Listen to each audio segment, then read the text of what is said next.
عزیز دوستو، حضرت سیدنا لقمان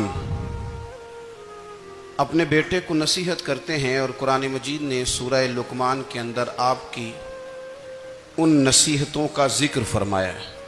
اللہ کریم نے ارشاد فرمایا کہ حضرت لقمان ان کی جو بات انہوں نے اپنے بیٹے کے ساتھ کی، فرمایا وَلَا تُصَعِّرْ خَدَّكَ لِلنَّاسِ، اے میرے بیٹے لوگوں کے ساتھ اپنے رخ کو نہ پھیرا کر، غرور کے ساتھ اپنے لب و لہجے کو پھیر نہ لیا کر لوگوں کی طرف سے، اور وَلَا تَمْشِي فِي الْأَرْضِ مَرَحًا، اور زمین پر اکڑ اکڑ کے نہ چلا کر، تکبر کے ساتھ اپنے لب و لہجے کو لوگوں سے پھیر نہ لیا کر، اور زمین پر اکڑ کے بھی نہ چلا کر۔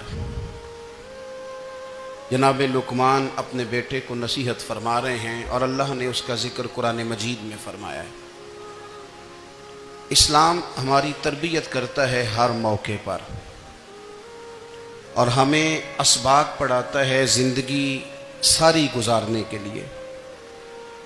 انسان کی بات کا دوسرے پر بڑا اثر ہوتا ہے، لیکن اس کی بات کے ساتھ ساتھ اس کے لہجے کا بھی بڑا اثر ہوتا ہے۔ کھانے کا بھی بڑا اثر ہے، لیکن کھانا آپ کس برتن میں رکھ کے دے رہے ہیں اس کا بھی بڑا اثر ہے۔ آپ نے کھانا کس طرح سجایا ہے، کس جگہ کسی کو بٹھایا ہے، اس کا بھی بہت زیادہ اثر ہے۔ اسلام یہ کہتا ہے کہ آپ کا جو لب و لہجہ ہے وہ ہمیشہ اچھے اخلاق والا ہونا چاہیے۔ لہجے جو ہوتے ہیں نا، لہجے، لب و لہجہ، وہ بڑی تاثیر رکھتا ہے، بڑا اثر رکھتا ہے۔ چھوٹا سا بچہ ہوتا ہے، دودھ پیتا ہے، ابھی نونہال بچہ ہے چھوٹا سا، ابھی اسے پتہ نہیں ہے کہ کون سی بات کا کیا معنی ہے۔ اسی بچے کے آپ نے گال پہ محبت کے ساتھ ہاتھ پھیرا تو وہ ہنس دیتا ہے، لیکن اگر آپ غصے کے ساتھ اس کی گال پہ ہاتھ لگاتے ہیں تو وہ رو دیتا ہے۔ آپ میری بات کو سمجھیں گے، ابھی اس کو لفظوں کے مفاہیم کا نہیں پتہ، معانی سے ابھی وہ آگاہ نہیں ہے، معنی نہیں جانتا، پر آپ نے کس لہجے کے ساتھ اس سے پیار کیا یہ اسے پتہ ہے۔ یہ جو لہجہ ہوتا ہے نا، لہجہ، اخلاق آپ کا، یہ بڑا اثر کرتا ہے۔ آپ نے گفتگو کی، لیکن اس گفتگو میں آپ کا انداز کیا تھا، لب و لہجہ کیا تھا۔ کچھ لوگ کہتے ہیں میں نے کوئی غلط بات کی ہے، بالکل ٹھیک بات کی ہے۔ بھئی آپ کی بات ٹھیک تھی، پر آپ کا انداز ٹھیک نہیں تھا۔ جہاں بات ٹھیک ہونا ضروری ہے نا، وہاں انداز ٹھیک ہونا بھی بڑا ہی ضروری ہے۔ آپ کے لہجے کا خوبصورت ہونا اور آپ کے لفظوں کا حسین ہونا بھی بڑا ہی ضروری ہے۔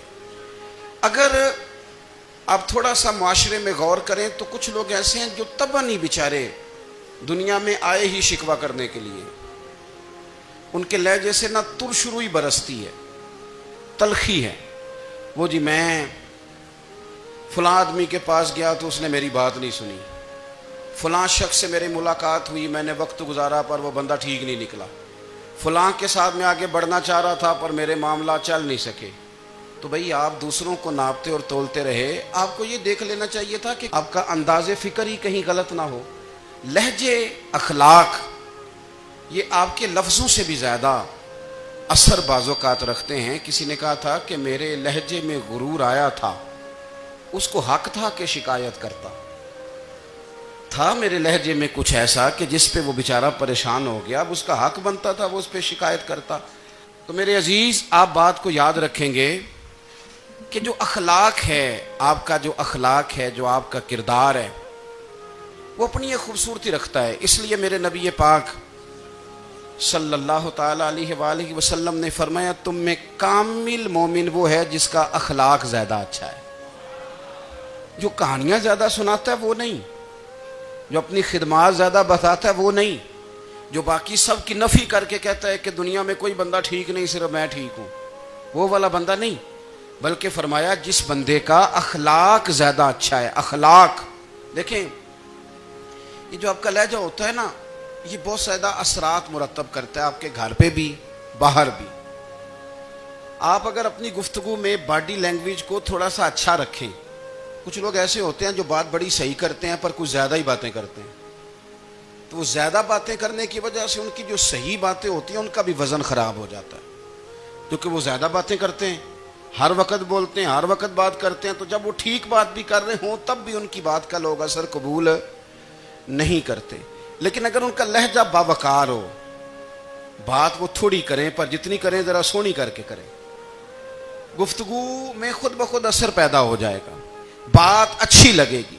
اخلاقی رویے اگر لوگوں کے زیادہ اچھے ہو جائیں، ایک تو مسکرانے کا بل کوئی نہیں آتا، اس کے پیسے کوئی نہیں لگتے، اور یہ بھی شکر ہے ابھی تک اس پر ٹیکس بھی کوئی نہیں، یہ بھی مقام تشکر ہے۔ تو اگر آپ بات کریں اور اس میں تھوڑی سی مٹھاس پیدا کر لیں، آپ تھوڑی سی بات میں نا مٹھاس، میرے ایک کلاس فیلو ہیں تو وہ تقریر کر رہے تھے اور میں سن رہا تھا، تو مجھے بعد میں کہنے لگے آپ تبصرہ کریں میں نے کیسی تقریر کی ہے۔ یہ ہوتا ہے نا جی، بعض اوقات دوست بیٹھتے ہیں بے تکلف تو کئی دفعہ کچھ باتیں ایسی ایک دوسرے کے ساتھ کرتے ہیں، تو مجھے کہنے لگے آپ بتائیں کہ میں بات کر رہا تھا تو کیسی تھی؟ تو میں نے کہا جب آپ بات کر رہے تھے تو میں ڈر رہا تھا، مجھے لگ رہا تھا کہیں آپ لڑ نہ پڑیں۔ بھئی آپ اطمینان سے بات کریں، آپ تسلی سے بات کریں، آپ خندہ پیشانی کے ساتھ بات کریں۔ میرے نبی پاک صلی اللہ تعالی علیہ وسلم نے فرمایا، مسلم شریف کی حدیث ہے، حضور فرماتے ہیں نیکی کو کبھی چھوٹا نہیں سمجھنا، نیکی کو حقیر نہیں سمجھنا، کچھ نہ ہو سکے تو اپنے بھائی سے مسکرا کے بات ہی کر لیا کرو، بات کرو تو تمہارے لہجے میں ترش روئی نہ ہو۔ بعض اوقات آپ تلخ بات کرتے ہیں، آپ کا لہجہ تلخ ہوتا ہے تو آپ کی صحیح بات بھی قبول نہیں کی جاتی، لیکن اگر آپ کے لہجے میں مسکراہٹ ہو، آپ کے لہجے کے اندر خوبصورتی ہو، تو آپ کے اپنے بھی آپ کے بیگانے بھی سب کے سب آپ کی بات کو تسلی کے ساتھ سمجھنا وہ گوارا کریں گے۔ اسی طریقے سے ہمارا دل کرتا ہے کہ لوگ ہماری بات سنیں، ہمارے گرویدہ ہوں، ہم جو پیغام دینا چاہتے ہیں وہ پیغام لوگ اچھے طریقے سے قبول کریں، اس پر لوگوں کی توجہ زیادہ ہو، یہ ہمارا شوق ہوتا ہے۔ اور دنیا میں اب تو فیمس ہونے کا شوق بڑا بڑھ گیا ہے، اب بڑا بڑھ گیا ہے۔ اب تو لوگوں کو نا شاید لوگ مقبولیت اسی کا نام لیتے ہیں کہ میرے اتنے لائکس ہیں، اتنے فالور ہیں، اتنے سارے لوگ ہیں تو شاید میں بڑا مقبول ہوں۔ یاد رکھنا، قابلیت سے زیادہ قبولیت ضروری ہوتی ہے۔ فالور کیا کریں گے اگر رب بھی راضی نہ ہوا تو؟ لائکس کیا کریں گے؟ اگر تو قبول ہو جائے تو پھر چلو کسی لائکس کا بھی فائدہ ہے، کسی فالور کا بھی، اور اگر قبول نہ ہو تو پھر کوئی فائدہ جنوں پریتم اپنا آنکھ ہی نہ، وہ اجے سہاگن ہوئی نہیں، تو جب وہ قبول کر لے پھر تو بڑی بات ہے، اور اگر قبولیت نہ ہو تو پھر بڑے بڑے مجمع بھی کوئی فائدہ نہیں دیتے۔ ہماری خواہش ہوتی ہے کہ لوگ ہمیں جانیں، لوگ ہمیں پہچانیں، ہمارا بڑا نام ہو، ہمارا بڑا ذکر ہو، ہمارے بڑے تذکرے ہوں۔ تو میرے نبی پاک صلی اللہ تعالیٰ علیہ وسلم نے ارشاد فرمایا، حضرت ابو ہریرہ رضی اللہ تعالیٰ عنہ روایت کرتے ہیں، حضور فرمانے لگے، تم مال کے ذریعے لوگوں کو اپنا گرویدہ نہیں بنا سکتے، پیسے دے کے لوگوں کو پیچھے نہیں لگا سکتے۔ کتنے کو دو گے؟ دیکھیں نا، پیسوں سے تو بندے کا لالچ شروع ہو جاتا ہے، ایک دفعہ دیں، پھر دوسری دفعہ دیں، پھر تیسری دفعہ دیں، روز دیں گے تو بندہ راضی ہوگا، اور اگر آپ نے 99 دفعہ دیا، ایک دفعہ نہیں دیا تو وہ ناراض ہو جاتا ہے، تو کتنا کو لالچ پورا کریں گے؟ تو حبیب پاک علیہ الصلوۃ والسلام فرمانے لگے، تم پیسے دے کے لوگوں کو اپنا گرویدہ نہیں کر سکتے، ہاں خندہ پیشانی سے، حسن اخلاق سے ملو گے تو لوگ تمہارے گرویدہ ہو جائیں گے۔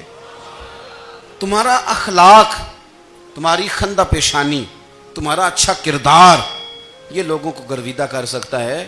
تو مال و دولت سے لوگ گرویدہ نہیں ہوتے۔